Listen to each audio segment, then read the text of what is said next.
Hi, world language colleagues. My name is Erin Austin, and I am a national board certified French teacher from Colorado. And today I'd like to talk a little bit more about component one in the national board certification exam for early adolescents. So component one is a standardized test, and it has 4 parts to it. It has the selected response, which is basically just a regular old standardized test. It's got about 45 questions and should take about an hour. And then there are 3 constructed response exercises. The constructed response you can kind of think of like short answer. I have a QR code there for you on the screen, and you can go there to read a whole PDF document from the National Board for Professional Teaching Standards about C1. And this presentation here is just going into that document and kind of weeding out what you don't need to know right away. So feel free to use that QR code to get more information. So in the selected response section, you're going to see a lot of different kinds of questions. Some of them I think are pretty simple, and some of them I think are insanely difficult to the point where I do remember taking the test and laughing because I thought, who would ever know this? For number 1, this is one of the ones that I thought on the French exam, there was a question similar to this. I thought, oh, okay, this is pretty okay to me. I'm feeling really good. Then they got harder. But the correct answer there is A.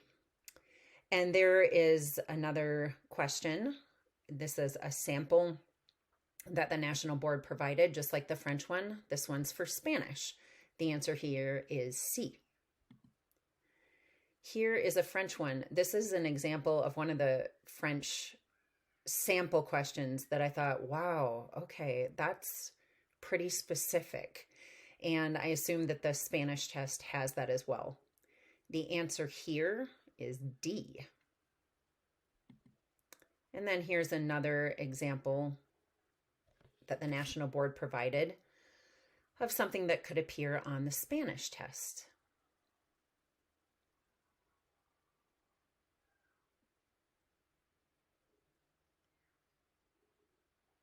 And the answer there is D.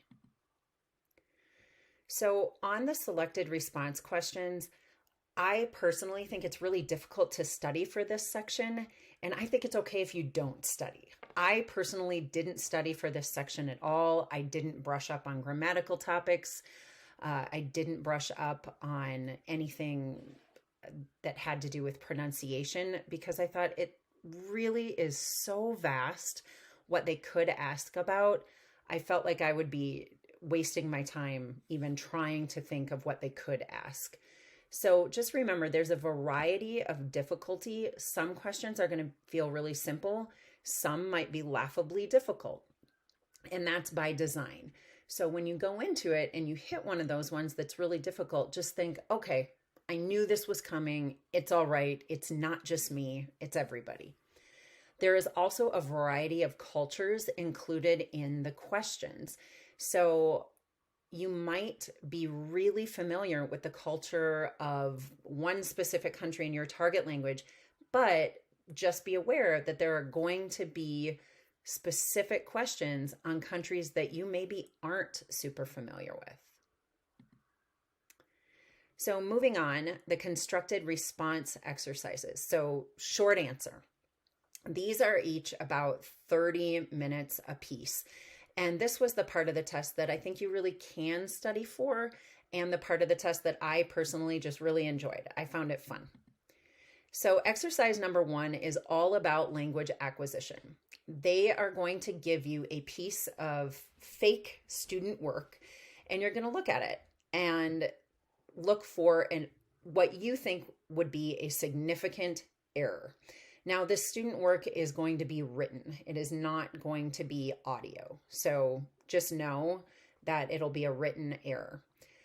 Then you need to plan instruction for the student based on what you saw. So the National Board gives an example, both for French and Spanish, that has a story, and it has like verbs taken out, and students had to put in verb forms in the past tense. So in French, passé composé or imparfait, and in Spanish, preterite versus imperfect.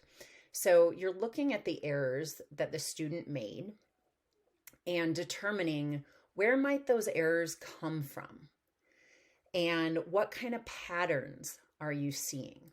So look for errors that keep on recurring, because as teachers, sometimes we know students just make like a little mistake here, but that same type of example, they don't make that mistake later on. Look for errors that keep on occurring in the same way. That is more of a quote unquote significant error. Then you're going to plan instruction based on what you saw. So you're going to look at the error and say, okay, here is what the student is doing. Here is why I think that is. And here is what I need to do to help the student progress in this concept.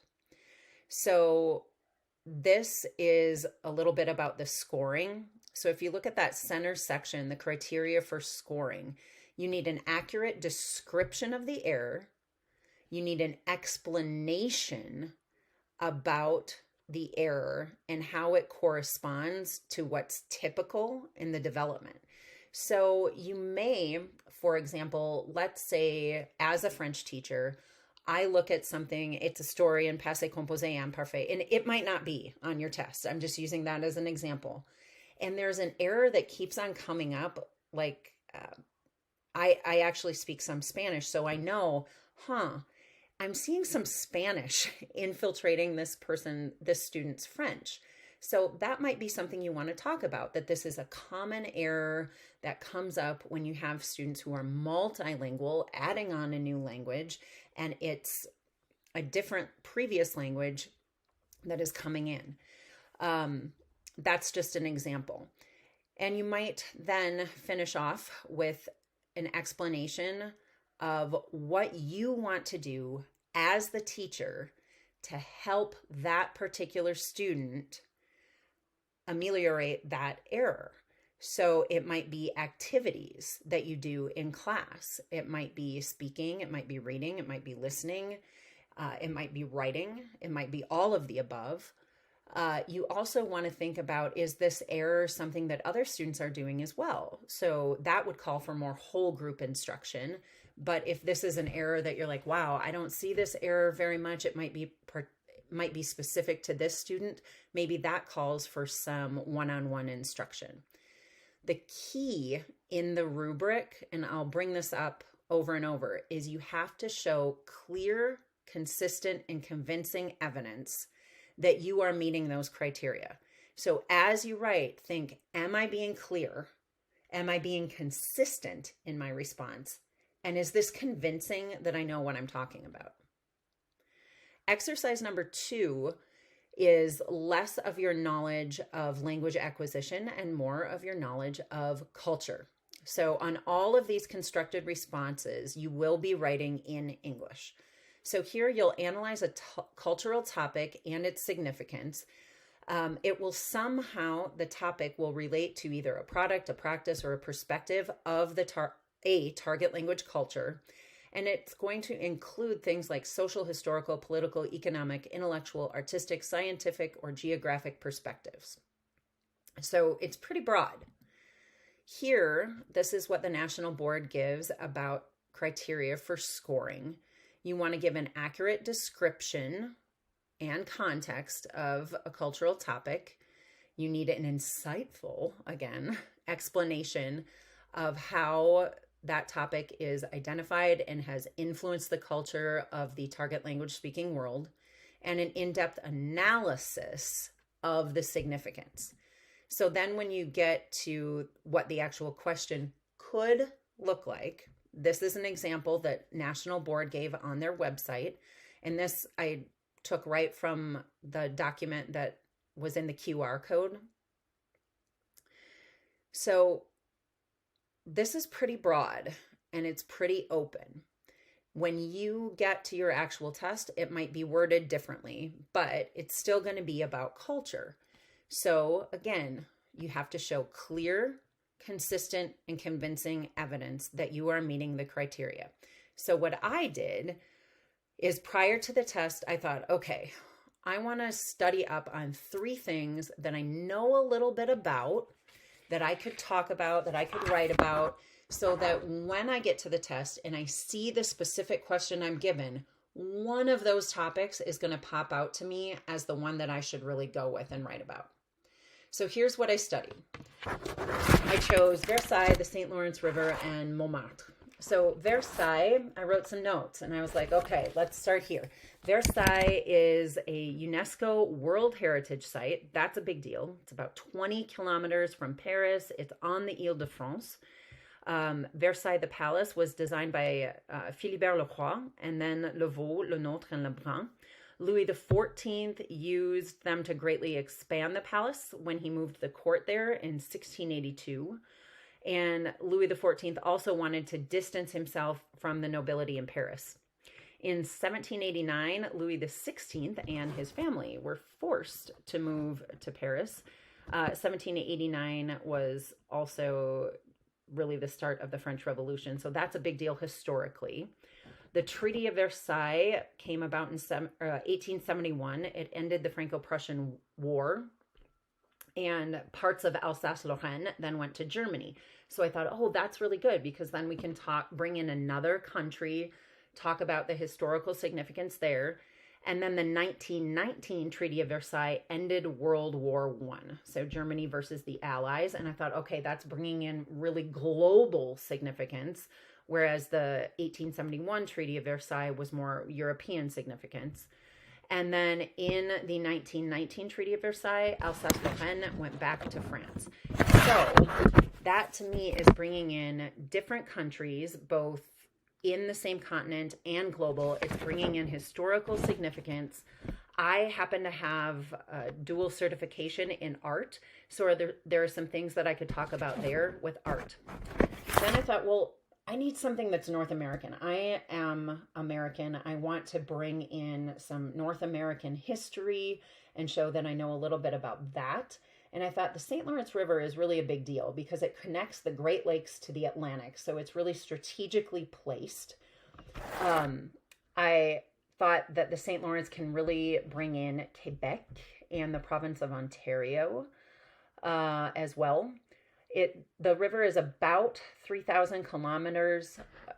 I really, in all of the things that I studied, I wanted to be able to bring in some dates and some key historical figures. So Jacques Cartier was the first European to sail up the St. Lawrence River, and that was in the 1530s. And then later, Samuel de Champlain was an explorer and cartographer, and he founded New France and Quebec City in 1608.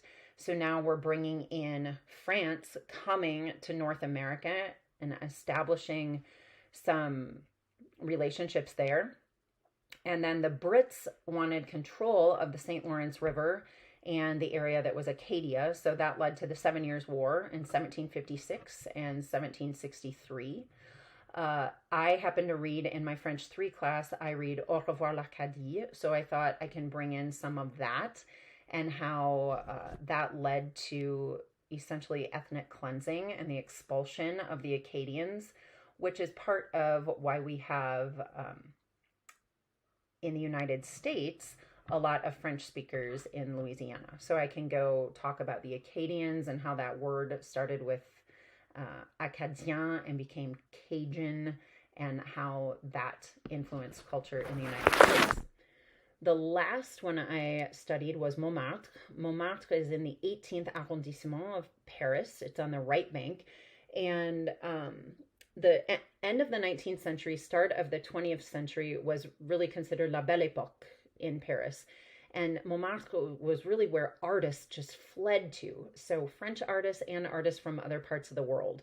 So we're talking Monet, Renoir, Degas, Toulouse-Lautrec, Mondrian, Picasso, Pissarro, Van Gogh. From the United States, Langston Hughes was hanging out there. We had Ernest Hemingway and F. Scott Fitzgerald.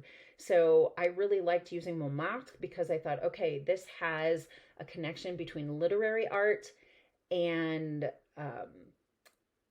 art with primarily painting going on in post-impressionist and Picasso leading into some abstract art. And that was a big deal happening in Montmartre, and everyone was kind of hanging out together and inspiring each other. Montmartre had a lot of nightclubs at the time. There was really cheap rent. It was a great artsy environment.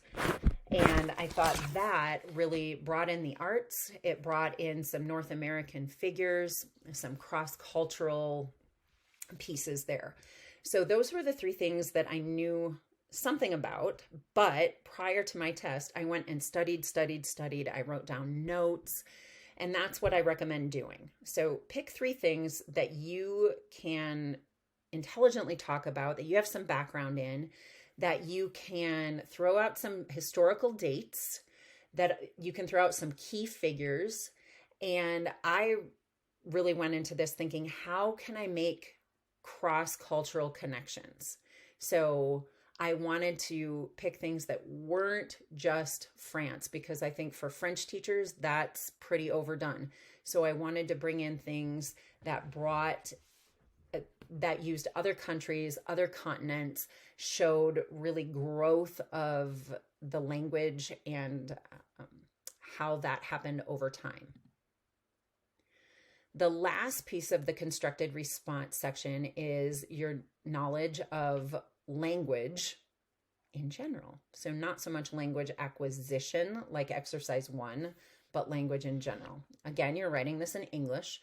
So you're gonna be writing about curriculum, instruction, and cultures.